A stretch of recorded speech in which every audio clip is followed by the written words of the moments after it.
Ndagusuhuje kandi mwifurije gukomeza kugira ibihe byiza.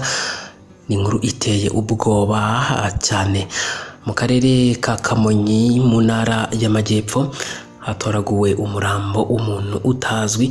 Ibi byose tugiye kuza tubigarukaho muri aya makuru.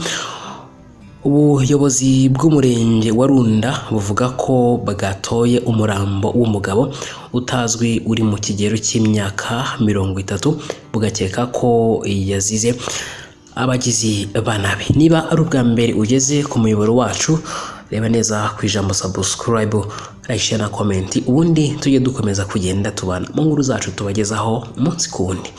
Umurambo w'umugabo utazwi wasanzwe mu mudugudu wa Rwirabo, akagari ka Bagesera, umurenge wa Runda. Umunyamabanga nshingwabikorwa w'umurenge wa Runda Ndayisaba Jean Pierre Eji yabwiye ikinyamakuru umuseke.com ko basanze uyu murambo mu muferege, akavuga ko bawusanganye ibikomere, bakeka ko abamwishe babanje kumukomeretsa bakaza kumujugunya aho. Nimwe mu nkuru iri gukomeza kugenda itera abantu kwibaza byinshi hariya mu karere ka Kamonyi.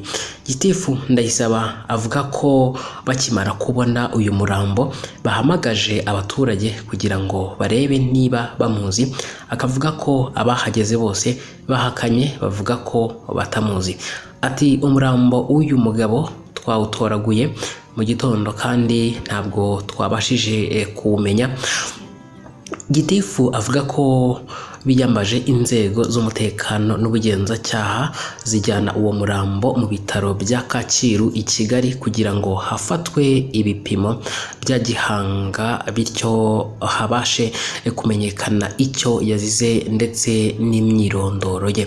Ndayisaba Egide avuga ko bagerageje gukora iperereza ry'ibanze bifuza kumenya niba muri uyu mudugudu hari urugomo rwahabereye, ariko basanga nta kibazo cy'urugomo kigeze kihabera.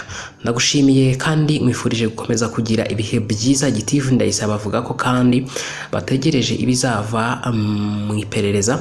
Yabwiye ikinyamakuru umuseke.com ko basanze nta cyangombwa na kimwe kimuranga yari afite, gusa ari mu kigero cy'imyaka hagati ya 30 na 35 y'amavuko. Tumwifurize gukomeza kugira iruhuko ridashira.